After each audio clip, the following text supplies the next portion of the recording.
Friends 11th के second video में आपका स्वागत है। कल हम लोग बेसिक टर्म्स को पढ़ रहे थे और बेसिक टर्म्स में हम लोग पढ़े थे ट्रांजैक्शंस के बारे में, इवेंट के बारे में। आइए अब हम चलते हैं, यहाँ से शुरू करते, एंटिटी से शुरू करते हैं। What is entity? जो आइडेंटिफिकेशन होता है किसी ऑर्गेनाइजेशन का और एक फिक्स आइडेंटिफिकेशन होता है, उसे ही हम एंटिटी कहते हैं। It refers to a definite individual existence. ये डेफिनिट इंडिविजुअल एग्जिस्टेंस को शो करता है। जैसे वी मार्ट एक फिक्स एग्जिस्टेंस को शो करता है। यदि आपसे कहा जाए कि वी मार्ट चलिए तो आप हथुआ मार्केट नहीं जा सकते हैं। हथुआ मार्केट की एक अपनी डेफिनिट एग्जिस्टेंस है।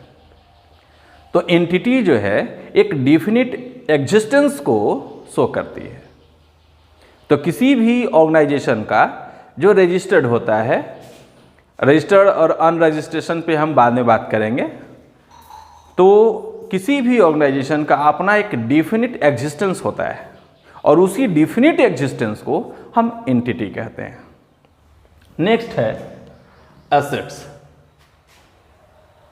What is assets? You know that every valuable items are known as assets. कोई भी valuable items है उसे हम assets कहते हैं। valuable means किसी भी मटेरियल को परचेज में अगर आप कैश पे कर रहे हैं या सेल करते समय आप कैश गेन कर रहे हैं तो वो assets कहा जाएगा। All valuable items are known as assets. जितने भी valuable items हैं वो क्या हैं? assets हैं। आप यह भी कह सकते हैं कि all items which can converted into cash is known as assets. जिसको कैश में कन्वर्ट किया जा सके वो assets है। These are economic resources of a business. Without assets we can't imagine about an organization. हम सोच ही नहीं सकते हैं किसी ऑर्गेनाइजेशन के बारे में यदि एसेट्स ना हो। कैश भी एसेट्स है। विदाउट कैश हम किसी बिजनेस के बारे में सोच नहीं सकते हैं। तो विदाउट एसेट्स हम किसी बिजनेस का इमेजिनेशन भी नहीं कर सकते हैं। जब हम एसेट्स को ब्रॉडली क्लासिफाइड करते हैं तो वो टू टाइप्स होते हैं, current assets and non-current assets. How many types of assets? There are two types of assets, current assets and non-current assets. इसमें अलग अलग टाइप्स आएंगे, उस पर हम चर्चा करेंगे। Now first of all current assets. First current investment. Current investment क्या है? It refers to short term period investment. वह इन्वेस्टमेंट जो विद इन 1 ईयर के लिए, with in an accounting period के लिए इन्वेस्ट किया गया हो, वो शॉर्ट टर्म इन्वेस्टमेंट है। जो शॉर्ट टर्म इन्वेस्टमेंट होता है वो कैश के इक्विवेलेंट होता है। इस पे हम लोग कैश और कैश इक्विवेलेंट पे बाद में बात करेंगे। बस आप शॉर्ट टर्म इन्वेस्टमेंट का डिफिनीशन जानिए क्योंकि आप 11th में हैं।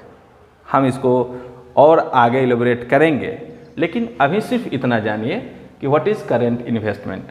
तो आप कहेंगे such type of investment which terms are within 1 year, जिसका टर्म विद इन 1 ईयर का हो, जो 1 ईयर से कम के लिए इन्वेस्ट किया गया हो, शॉर्ट टर्म इन्वेस्टमेंट है। नेक्स्ट है इन्वेंट्री। इन्वेंट्री कहिए या स्टॉक कहिए। कुछ लोग इधर दोनों में डिफरेंस क्रिएट कर रहे हैं, लेकिन जनरली इन्वेंट्री और स्टॉक एक ही है। जो डिफरेंस क्रिएट कर रहे हैं उस बेसिस पर भी हम आपको बता देंगे, लेकिन अभी आप फिलहाल ये जानिए कि इन्वेंट्री और स्टॉक दोनों एक ही है। तो क्या है stock? The unsold materials are known as inventory और स्टॉक। किसी भी एसेट्स को किसी भी बिजनेस में जब उसका अकाउंटिंग ईयर एंड करता है तो एंड एंडिंग पॉइंट पे या बिगिनिंग पॉइंट पे जितने भी अनसोल्ड मटेरियल हैं वो सभी स्टॉक कहलाते हैं या इन्वेंट्री कहलाते हैं। अकाउंटिंग ईयर पे इसके बाद हम बात करेंगे, थोड़ा सा हम लोग बात कर लेते हैं करेंट और नॉन करेंट असेट्स पे, फिर अकाउंटिंग ईयर पे भी हम बात करेंगे। The unsold materials are known as inventory.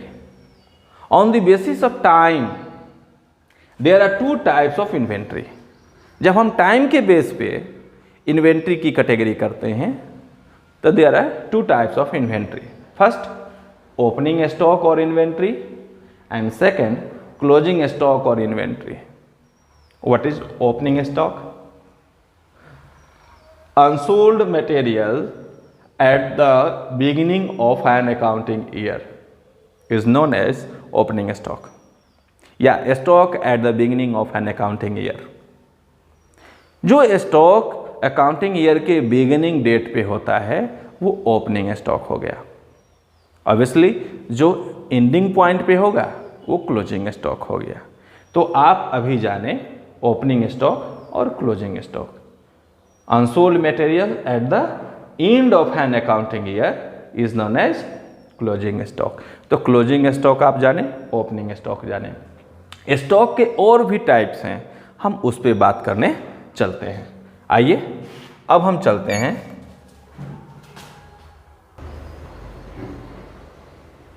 शुरू कर बात करते हैं on the basis of process of production. अभी हम लोग on the basis of time बात किए थे, स्टॉक की कैटेगरी क्रिएट किए। अब यहाँ पे हम बात करते हैं प्रोसेस ऑफ प्रोडक्शन के बेस पे हमारे स्टॉक की कैटेगरी कितनी है। तो प्रोसेस ऑन प्रोडक्शन के बेस पे 3 कैटेगरी है, raw material, work in progress and final goods. Work in progress को हम सेमी फिनिश गुड्स भी कह सकते हैं, पार्टली फिनिश गुड्स भी कह सकते हैं। तो आइए हम बात करते हैं रॉ मटेरियल्स की। The inputs for the production are known as raw material. किसी भी प्रोडक्ट को प्रिपेयर करने के लिए, प्रोड्यूस करने के लिए जितने भी मटेरियल की नीड्स होती है वो इनपुट्स है, उसी को रॉ मटेरियल कहते हैं।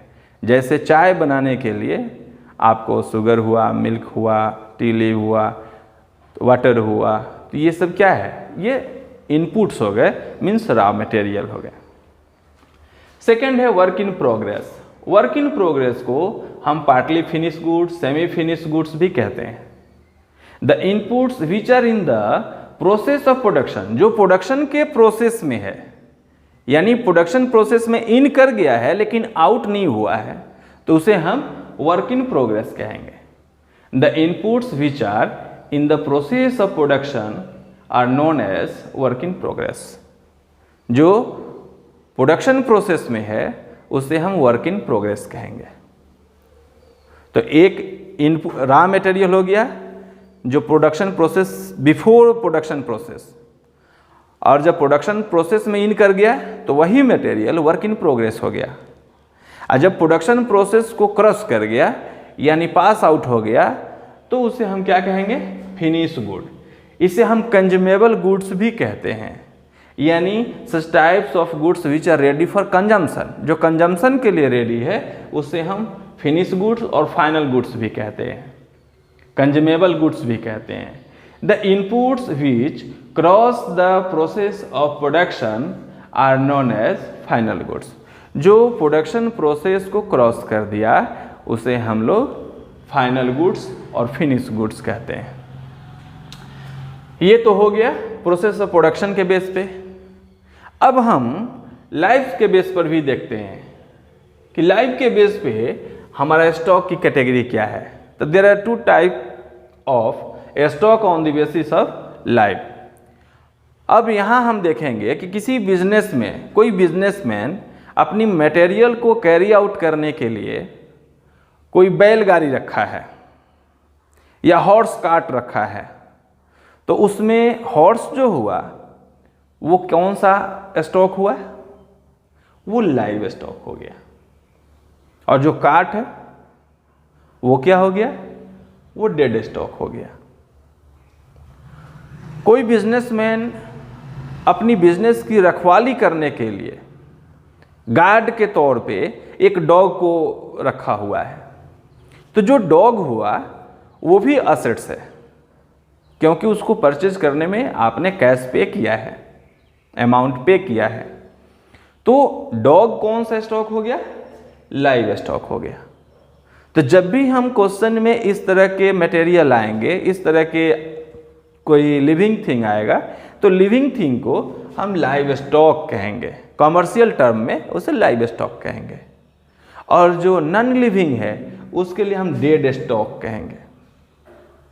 ठीक है, तो लाइव स्टॉक क्या है? The type of stock which is living thing. जो लिविंग थिंग है उसे हम क्या कहेंगे? Live stock. और डेड स्टॉक में the type of stock which is not living thing, जो लिविंग थिंग नहीं है वो डेड स्टॉक है। तो करेंट असेट्स में आपने अभी शॉर्ट टर्म इन्वेस्टमेंट और स्टॉक मीन्स इन्वेंट्री को पढ़ा। अब इसके बाद हम चलते हैं डेब्टर्स। डेब्टर्स को सन्ड्री डेब्टर भी कहीं लिखा रहेगा, कहीं डेब्टर्स लिखा रहेगा, कहीं बुक डेब्ट्स भी लिखा रहेगा।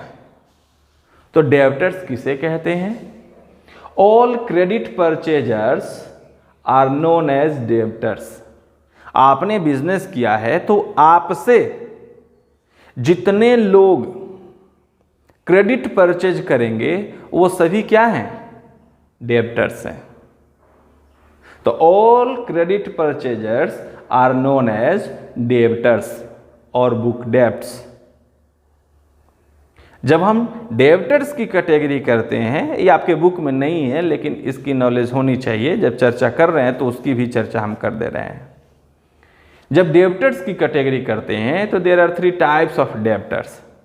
First, good debtors, the debtors whose payment are sure, जिसका पेमेंट्स जो है श्योर है यानी फिक्स है।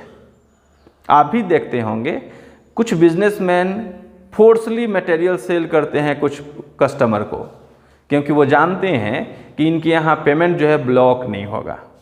तो वो गुड डेब्टर है, गुड कस्टमर है। लेकिन उसी में सेकंड पे आता है बैड डेब्टर्स, बैड कस्टमर, यानी बिजनेसमैन श्योर है कि वहाँ पर पेमेंट उसका ब्लॉक होगा, यानी वो पेमेंट देने वाला नहीं है। तो the debtors whose payment are not sure, वो नहीं देगा, श्योर ही नहीं है, तो उसे हम बैड डेब्ट कहेंगे। लेकिन कुछ कस्टमर्स ऐसे होते हैं, कुछ डेब्टर्स ऐसे होते हैं जो डाउटफुल होते हैं, पेमेंट कर भी सकते हैं, नहीं भी कर सकते हैं। तो जो गुड डेब्टर हैं वो भी बहुत अच्छे होते हैं, क्योंकि बिजनेसमैन उनको लेके टेंशन में नहीं आता है। बैड डेब्टर्स हैं वो भी अच्छे हैं, उनको लेकर भी बिजनेसमैन टेंशन में नहीं आता है। लेकिन सबसे ज़्यादा जो टेंसफुल वर्क है वो है डाउटफुल डेब्टर्स का, क्योंकि बिजनेसमैन को इस पे ऊपर फेथ भी रहता है कि दे सकता है, हमेशा वो मेबी में रहता है। तो जहाँ डाउटफुल की बात हो वो डाउटफुल डेब्टर है।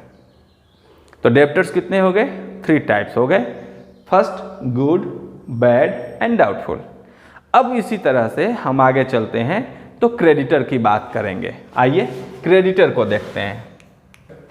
नाउ अभी हम लोग डेब्टर्स की बात किए थे, डेब्टर्स के बाद हम क्रेडिटर की बात करते हैं। तो क्रेडिटर्स हमारे करेंट असेट्स में तो नहीं आता है, लेकिन ये डेब्टर से रिलेटेड है। ओके, इसलिए डेब्टर के साथ साथ हम क्रेडिटर्स को क्लियर कर रहे हैं। All credit suppliers are known as creditor. आपने अभी पढ़ा कि all credit purchasers are known as debtor. तो जो क्रेडिट परचेजर होते हैं बिजनेसमैन से वो डेब्टर होते हैं, और बिजनेसमैन को जो क्रेडिट सप्लाई करते हैं वो क्रेडिटर्स होते हैं। तो all credit suppliers are known as creditors. Okay, next, prepaid expenses. All expenses which are paid in advance. जो एक्सपेंस हम एडवांस में पेमेंट करते हैं उसे हम प्रीपेड एक्सपेंसेस या एडवांस एक्सपेंसेस कहते हैं। इसके बाद बिल्स रिसीवल। बिल्स रिसीवल क्या है? All bills which are written by seller to his customers are known as bills receivable। Bills रिसीवल को हम लोग शॉर्ट में BR भी लिखते हैं। हालांकि बिल्स ऑफ एक्सचेंज एक सेपरेट चैप्टर है, वहाँ पे इसको हम ज़्यादा डिटेल करेंगे कि what is bill and what are the functions of bill, लेकिन यहाँ पे सिर्फ आप बिल्स रिसीवल को जानिए। तो all bills which are written by seller to his customers are known as bills receivable। आज हम लोग अप्रॉक्सीमेटली 10 to 12 वर्ड को टर्म्स को क्लियर किए हैं। तो अभी स्टार्टिंग है, हम ज़्यादा नहीं क्लियर करेंगे, सिर्फ इतना ही रहने दिया जाए। आप इतना तैयार कर लीजिए, फिर नेक्स्ट वीडियो में हम मिलते हैं तो नेक्स्ट टर्मिनोलॉजी पे बात करते हैं। तब तक best of luck, thank you.